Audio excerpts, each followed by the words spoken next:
Welcome to Gods of Real Estate.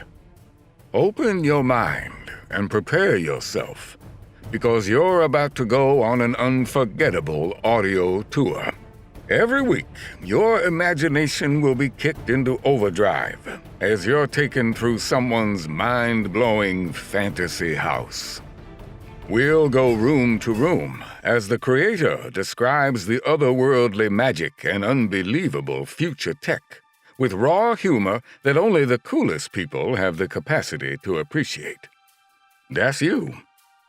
And since this is Gods of Real Estate Fancy Boy Edition, we'll end the episode with the most epic imaginary feast that will leave your brain tingling and your mouth watering. If you're not comfortable getting weird with honest conversation, or if you are easily offended, well then fuck off right away and turn back now. And for everyone else, let's begin our journey. And now, here's your host, the only real estate agent in California, Jonathan Shefsky.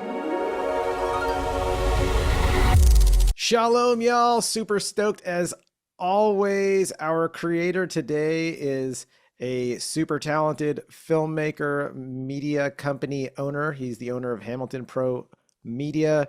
He's currently from California, but he's been from other places before. Please welcome John Hamilton. I have been many other places. At least it opened for you to explain yourself, buddy. It does. Yeah. A real interrogation here. I think it'd be fun for the listeners to just kind of hear where you're from and a little bit about your story before we actually go to your fantasy house, right? So yeah, fair enough. Yeah. So I was born in Riverside, California, which is not exciting. Yeah. So was my wife, dude. That's super cool. You should be proud. I should be proud, but every time I go back there, it's like, wow, my hometown, huh? But yeah, I grew up in England and New Zealand, so my accent's really mixed. People pick it up. Americans pick it up really quickly, so I always have to go through like a long explanation of who I am and where I'm from whenever people meet me. But I'm American. I'm one of y'all. I love that accent. And you're like, I was born in Riverside. I was like, no, you weren't, you liar. Riverside in the other side of the world. And you're like, no, this Riverside right here down the street. Down the street. It's strange. It's strange. And people just, I don't know, Americans don't think I'm one of them, but I am. Yeah, right. I really am. I realized I was an American when I went back to New Zealand and realized, oh, I'm not like these people. They're completely different from me. I always kind of felt I had an identity with them. Oh, these are my lost people. You know what I mean? These are who I'm like, and then I'm not. I realized I was American when I went to New Zealand for the first time in years. Was that exciting to feel your identity as American, or were you kind of bummed? You're like, man, I thought it was gonna be like this magical feeling of connecting with my ancestors over here. Right. I mean, I was kind of in that mindset, like, oh, these people will get me, and then I realized, no, maybe I'm just weird. yeah, dude, join the club. Oh, dude, it's exactly. Yeah, maybe club. I'm just not. Yeah. Anyway, but yeah, I'm definitely American. I'm quite proud of it too. You know what I mean? I think Americans are cool. We got something cool going on. There's a reason why the rest of the world looks to America for its culture, at least in the West. Yeah, I would say. I'm not saying other countries don't have their own unique things, but nah, I'm American for sure. I love that, man, and I love that we get reminded by people that have lived overseas all the time. Like, there's a reason people come here, because there's a lot of cranky Americans that are like, we're just the worst, and I hate this country and everything. And I'm like, hey, man, we're not perfect, just like any individual is not perfect. As a group, we're not perfect, but man, there's some awesome things about us. So I appreciate the positivity there for sure, dude. I always talk about America. It's kind of like having the front row seat to every fight in high school. You know what I mean? There's no like, oh, did you hear about what happened in the playgrounds? Like, no, I was there. I was in America. I was there for the Trump election. I was there for, when Kanye went racist. I was there for everything. Yep. Oh man, when Kanye and Elon both lost their minds and we're like, what the heck's going on around here?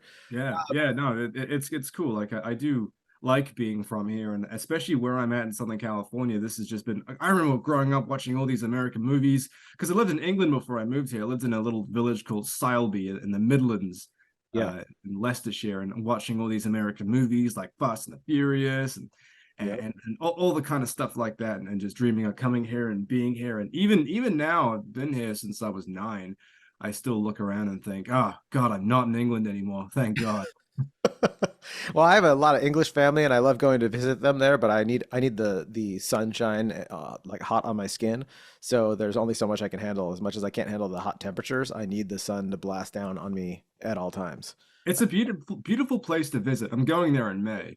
Oh, It's amazing nice. to visit, and it because it is just such an old, rich with history, Yeah. fascinating place, and the people are great, and the food is awful, but in the best way. And the weather is just as terrible, but also in the best way. Like you really see why this is a nation that spawned some of the best conquesting people in the world. Like they thought, let's get the fuck out of here and Yeah. get the hell out. Yeah, They're like you get it. the bad Yeah. food has motivated them to conquer all of society because they were just like, we need colonial. We got to get some restaurants. The food. Yeah, we got to get some pigment as well. We're all too pale. Let's go up to let's go Nothing up to wrong the with being Rough pale, Nation. but yes. Yeah, I know. I didn't get any of that. Oh, dude. I, Yeah. I I mean, I burn the second I'm outside, but yet I still need the sun for all of my happiness. Like I need a full-on vitamin D facial from our Lord the Sun every second of the day. Oh Lord, the sun. You remind me though, before we move on, of George Carlin used to say, I don't know if you remember, like that you're front row seats to the circus when you live in America. So you Oh, totally great. Okay, okay. No, I never heard of that before, but that I'm glad I'm not the first person to say so that. cool. That's so cool. You didn't you that you like came to that same conclusion too, dude. I just think that's rad. Oh, that was my phone.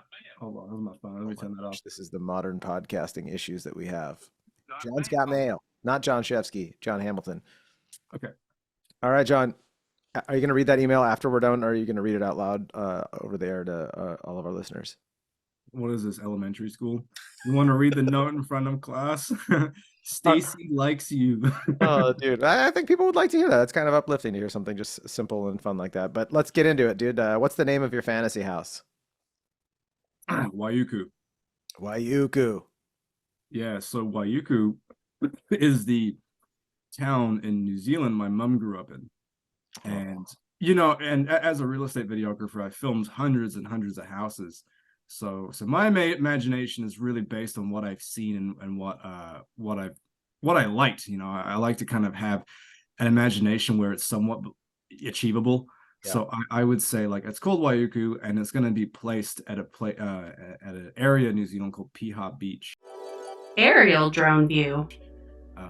What's amazing about New Zealand is that it's an isolated island Mhm. far away from fucking everything. Yep. Right. You have Australia nearby, but who cares about Australia?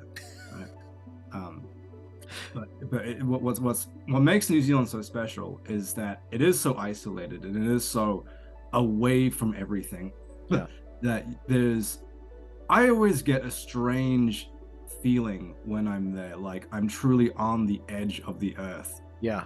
Like when old sailors used to say, don't go over the horizon because you'll fall off the earth. Yeah. It feels like right over the horizon is the end of the earth. That's It it. feels like they're right. You're like, it feels like they were actually, that warning was legit.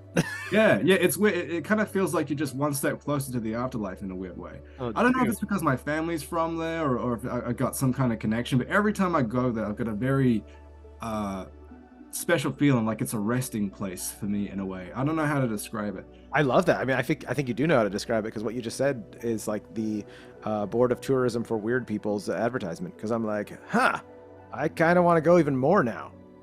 Yeah, it's like it's not. Whenever I go there, I also want to leave. I want to come back to America and again, get the front row seat to every fight.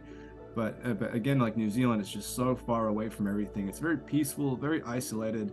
I'm not at a point in my life where I think I'm ready for that. I like being in the mix. Yeah. But yeah, no, I would definitely have a house there. This is specifically a beach I remember as a kid, and having that feeling of just this wide open blue ocean with the clouds, the clouds casting a shadow onto this calm, ominous ocean, and I just got visions of being a sailor back in the day, with a rough direction and the wind heading out into the abyss of the ocean. And that feeling, it's a very unique, special feeling. So I would want a house that faces that. That's great. yeah, it's spiritual. It's a very spiritual place for I me. can tell. I can tell it's deep in your soul the way you're talking about it. That's what I'm saying. It's like And I haven't been there many times. that's okay. I've only gone there In this occasionally in life, my life. maybe. Yeah, for sure. Yeah.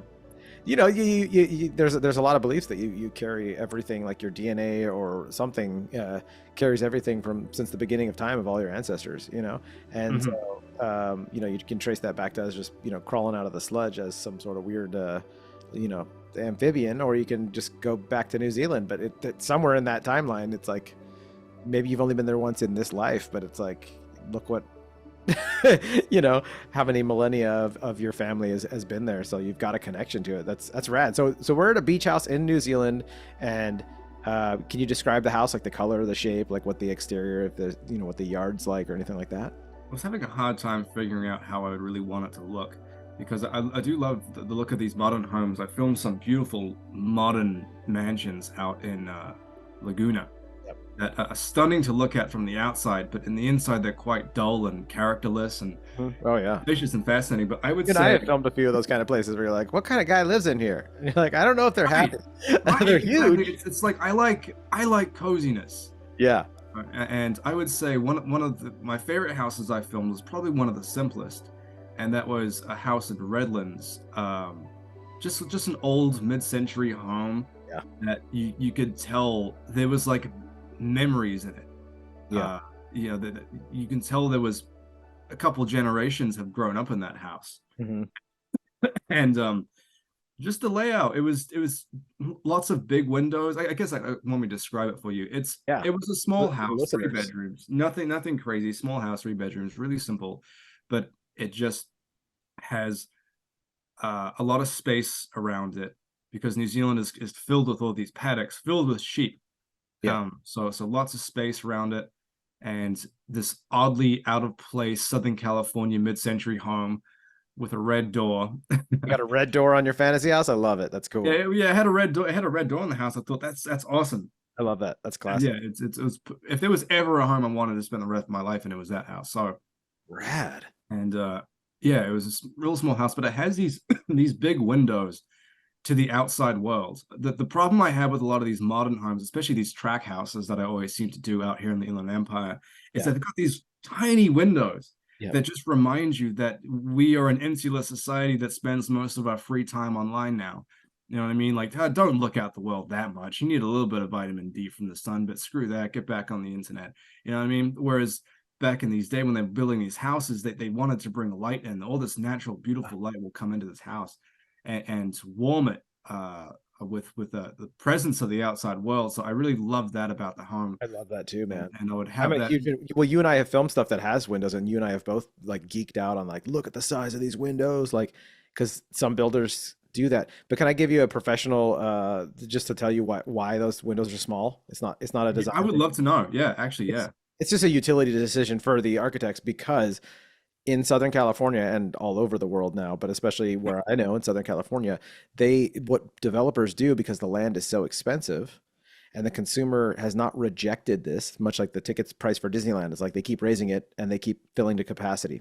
So you have builders that are building houses as many as they can in these developments, and there's no yards. You and I were just in Irvine recently, and it was like hilarious, $3 million house, and you're like, they have no backyard, no side yard, and you could pass your tee across to the house next to you.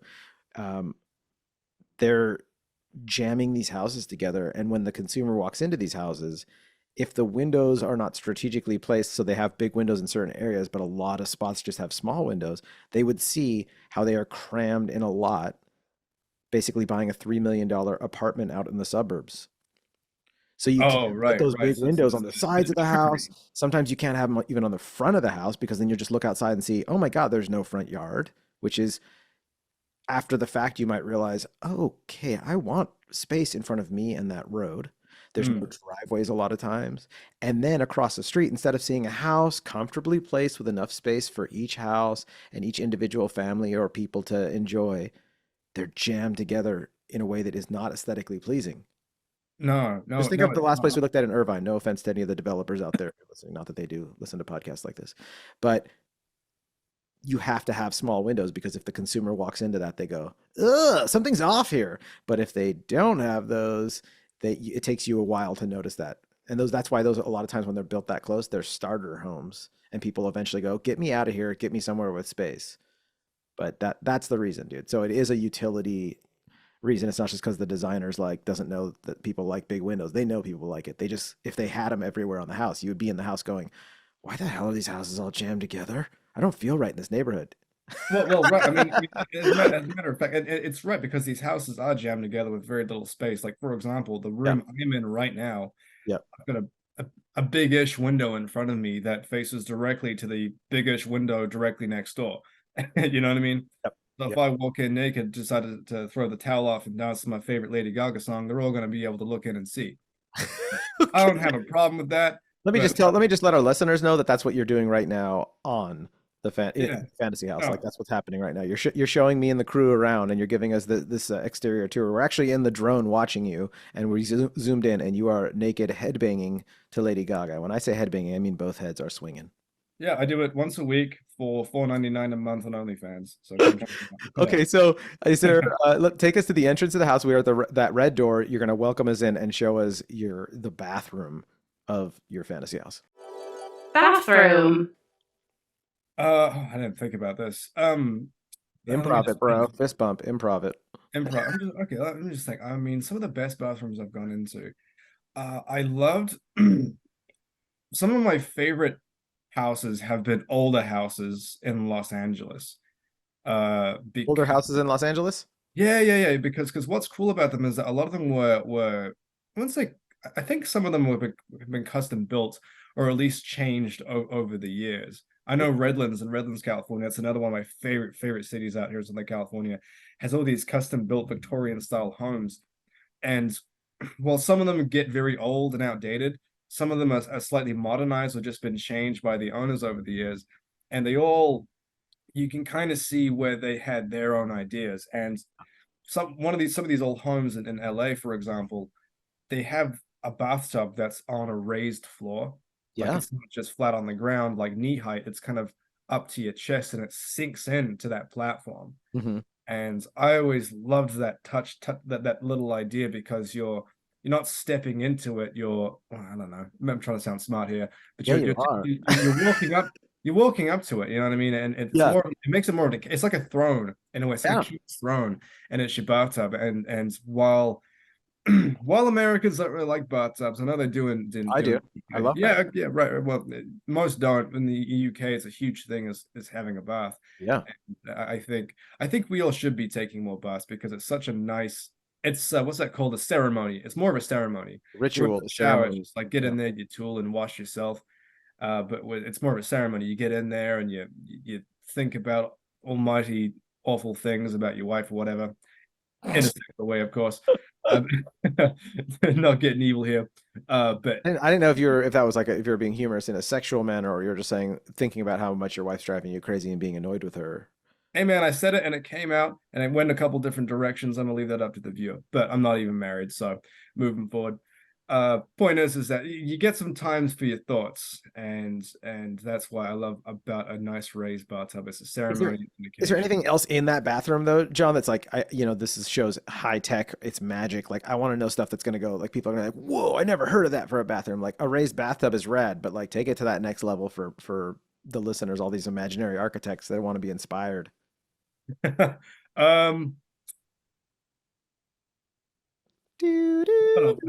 how about this? How about a bathtub, the raised bathtub, the throne, right? And you're thinking about some almighty sexual thoughts, right? And then you hit that button, and then you go into a water slide that goes directly into the ocean, you know, and yet again, fully naked, listening to Lady Gaga on the beach now.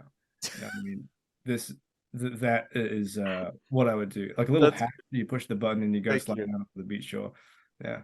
I love pushing my guests on this show sometimes to be like, okay, now it's almost like being a personal trainer for your imagination, for creativity, where I'm like, it's good. It's good. Heavier reps. I think you need heavier reps. It's true. But yeah, creativity does have to be exercised, and sometimes it's difficult to because we're so often trained not to now. Yeah. Well, the older you get, the less I'd say creativity serves a They purpose. say that it does. You see the memes everywhere about creativity, and that's what they're looking for. And then you see so much of who's successful in every industry, and you're like, they just kind of acted like a robot and did exactly these steps that are very much like itemized on a spreadsheet. Oh, So, right, right? exactly. Like, there's a lot of talk about creativity, and then you'll be like, was that really that creative? Like, does just Jeff Bezos and a couple CEOs get to be creative, and the rest of us just like post the exact video that will get you 500,000 views, post the exact thing here, deliver this product exactly how? Like, people will be like, I want something really unique, and then they describe it, and you're like, oh, that's just a modern farmhouse in Culver City. Yeah, Like, no, you it's know, true, and there's nothing more frustrating than just seeing people copy each other. that's what we do. It is what we do. It is what we do. And you're right, creativity is an exercise. And the thing is that you need creative people because eventually they create the next cultural movement. You know what I mean? Because But do you think we're stifling that? I mean, I know we got a lot to do on this podcast right now, but just out of conversation fun, do you think the overall culture is stifling that with our robotic style approach to everything right now? Like the predictability for our corporate masters. Do you think that we're stifling the creativity that takes us to that next leap? I don't know. Okay, that's a good answer. That's fair because I don't know either, and I'm very much not an absolutist. So I'm like, okay, yeah, I don't know, dude. Yeah, I You don't know, know. the whole thing's a big flow chart just happening in real time. So I think definitely it feels like creativity is what's that called? Encouraged but not incentivized. Does that make sense? that's a great way to put it. Yeah, I think yeah. it's verbally encouraged, and then I'm like, I don't know if it's actually individual. And like my wife works in the school system too, and I'm just like, I don't know if any of these things really support it. But I could also just be wrong and looking at it from like a cynical perspective of a guy who didn't have enough matcha this morning. You know what I mean? Right, right. Uh, Yeah, you can always put the blame back on yourself, and I think that is a healthy thing to do. Is right? be a self-deprecating individual and criticize everything you do. Thank you very much, and I love facetiousness and just you being playful and not knowing if you're being serious or not. But either way, it makes me happy to know that. Yeah. All right, take us to the primary bedroom. Let us know what it is like to have a nice uh, time in your primary bedroom. Mhm. Well, I again going back to houses I've done before. This is kind of where I like to base a Yeah, lot of my creativity because I've seen it yeah. and I want something achievable. And I was at a house in Big Bear, right? It was Mhm. a Big Bear, not Big Bear, sorry, Forest Falls. Okay. There's a beautiful cabin out there in Forest Falls that I'll rent on Airbnb. And the location itself is nestled right in the mountain Mhm. and it has the worst possible road leading up to it. It is impossible to drive up if you have a front wheel drive car. It's not impossible. I made it happen, but that's because I'm a rally driver. You know what I mean? If you had, yeah, it's impossible to get to, but it's nestled in the mountains. And what I love about this place is that it has this really tight spiraling staircase that goes up to the second floor. Yep. And on the second floor, there's nothing but just a master bedroom. And it's got a 360 view of all these windows, 360 view of everything around it, just surrounded by these windows. Yeah. And it's just it's small, but it's big enough to fit stuff. It's big enough to fit in and have a little TV and stuff like that. But the bed, for example, is raised right to the level of the bottom of the windows. So you don't have to, you can just sit up in bed and look out the window and look at the nature and all that. I think that's where what I would like to have is the ability to have a full 360 view of everything around, kind of nestled on a perch on top of the house. That's I loved that idea. That was beautiful. As far as something wacky and creative, I would say I like how you got ahead of me. You're like, John's gonna ask for this next. Let me just beat him to it. I know. And they want me to go wacky and creative. Hell yeah, me and all of our listeners are gonna want you to go wacky and creative. Well, since the ocean is close by, New Zealand's an amazing place to fly around. Again, it's going to be another big ass red button, right? I push that, and the Yep. whole bed transforms into a cockpit. You know, like Yeah.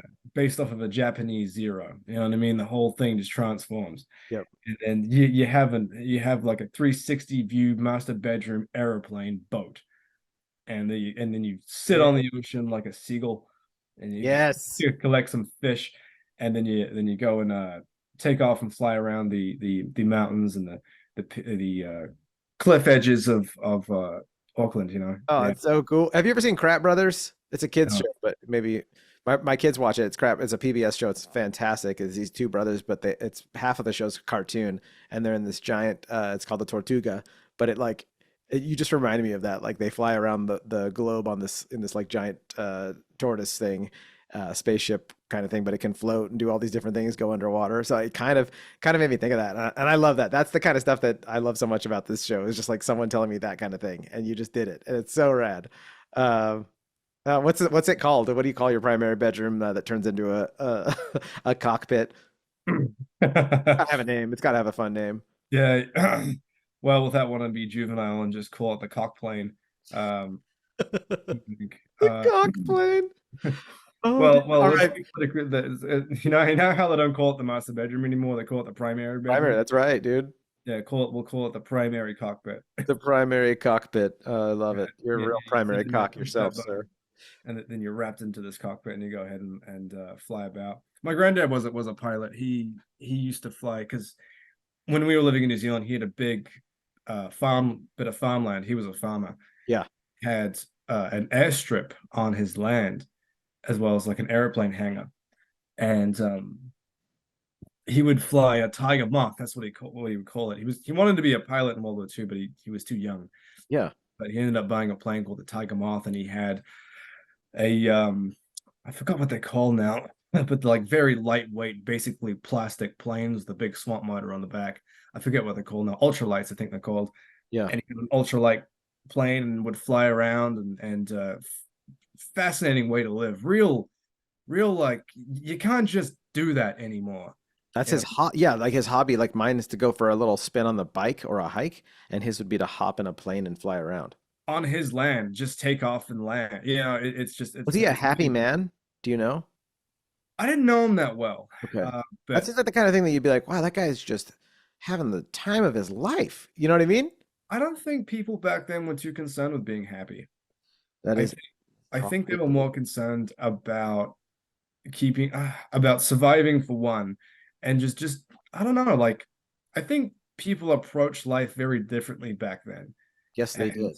and it's like my dad's kind of an old school guy in the ways where he finds happiness in a challenge, and he finds happiness Yeah. in trying new stuff and doing things that are difficult. Whereas like I think nowadays it's a little bit different for I mean, myself. I don't think it's anybody's fault. Like living in the big fish tank that like this culture machine's been moving since the beginning of time into what it is now. You know?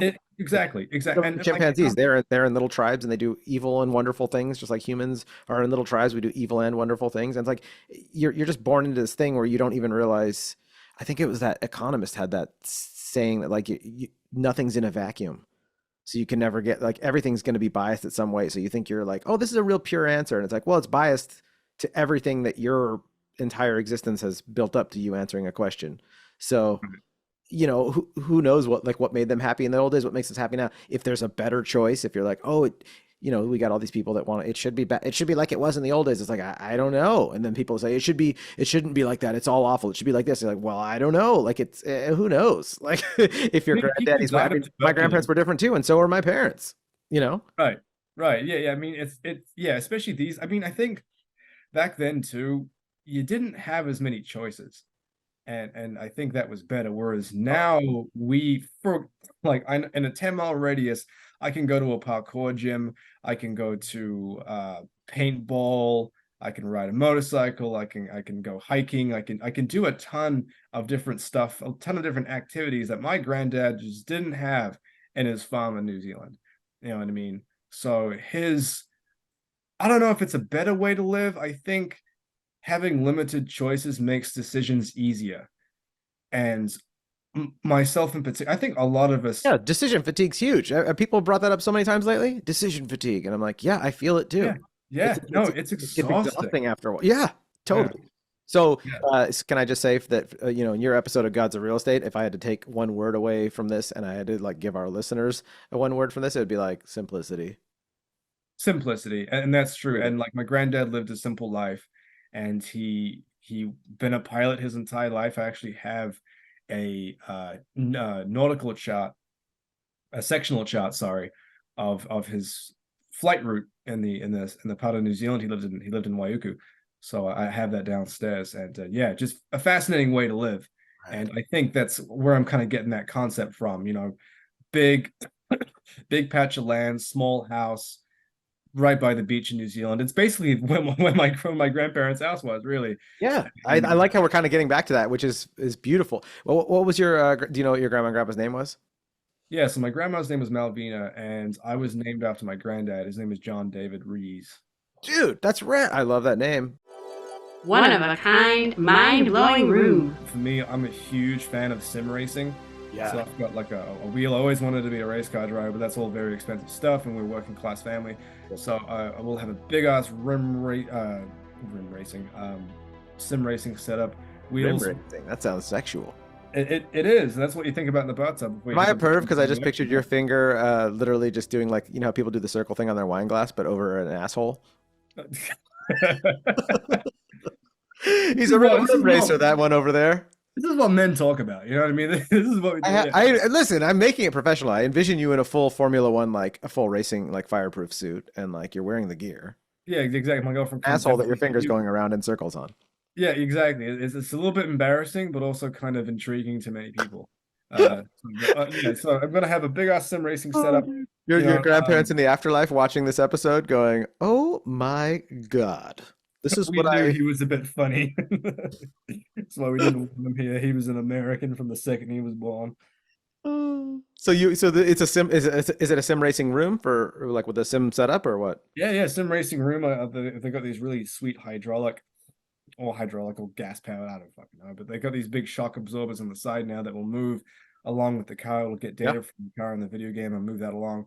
So that's you and I both fantasize about that, by the way. Like that's something I want because I'm in the same boat as you. It's like I always wanted to race, but it's not the money, it's the danger and the time. I just want to hop into my race car like in my house. Right, and just click reset when you screw it up, So I'll have a VR setup and all that. So that'll be like my room. Nothing too crazy. That's just like what I really want. That'd be so awesome. I love that. I think that's a great one of a kind room.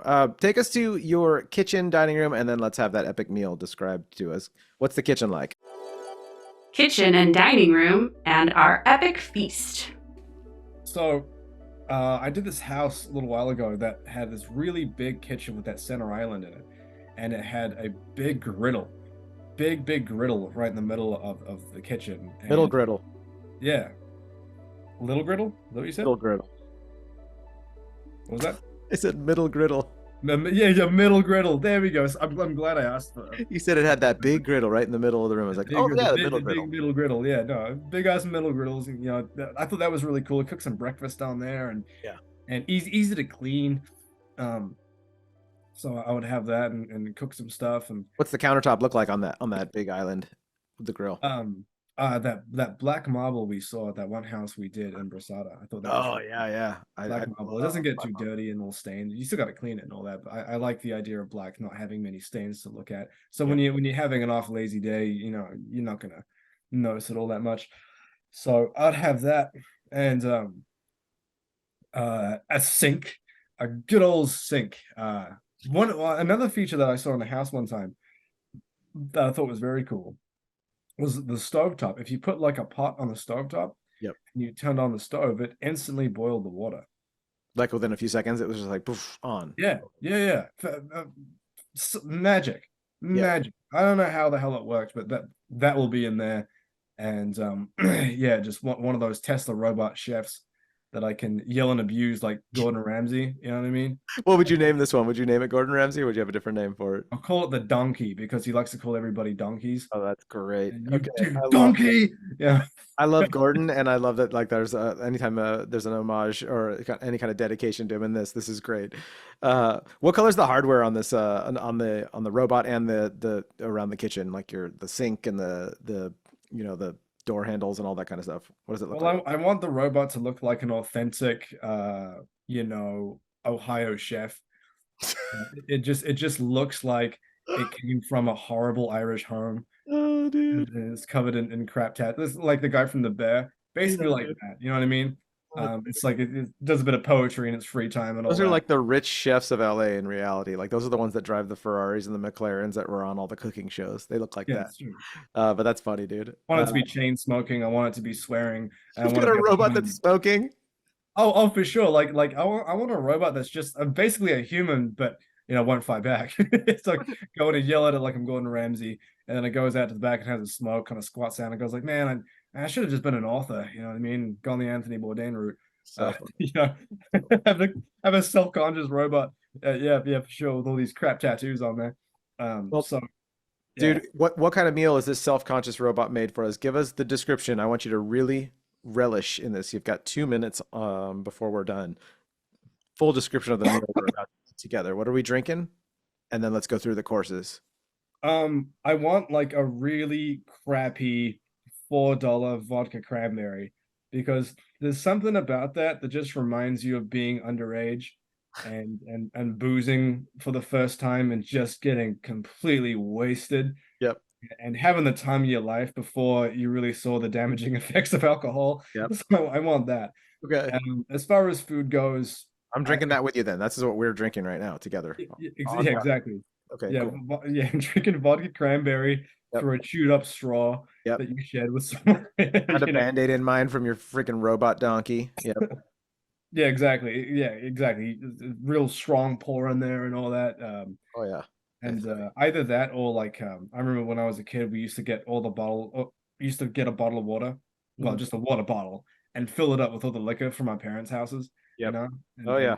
we call that like a cocktail or whatever. Yeah. Anyway, as far as the food goes, I just as far as food goes, dude, I don't like anything fancy. I've had some great meals and some fancy food before, dude. I love simple Irish cuisine. I want bangers and mash. Oh, yeah. Beautiful The bangers guy and who mash. made fun of the food of England, he wants bangers and mash on his episode of Gods of Real Estate. I love it. Yeah, bangers and mash, dude, because especially in New Zealand, because the food quality is so high in New Zealand, and you can get this amazing sausage and amazing quality potatoes and homemade onion gravy. Oh, that sounds Um, yeah, that's a double. That was a little redundant there. I Gravy had sauce salsa. Yeah, just real quick before we end, I had the best bangers and mash in Portland at some Irish pub, and it was like a pickled onion gravy Yeah. on bangers and mash. I thought it was going to be crap, but it was absolutely divine. So I loved that. So that's the meal. Crap, really cheap vodka cranberry with that. Yeah. I love it, man. That's an awesome fantasy meal. Are we having any dessert with it? Like after we washed it down, we're drunk. We just ate the best bangers and mash you could ever imagine. Man, I love a creme brulee.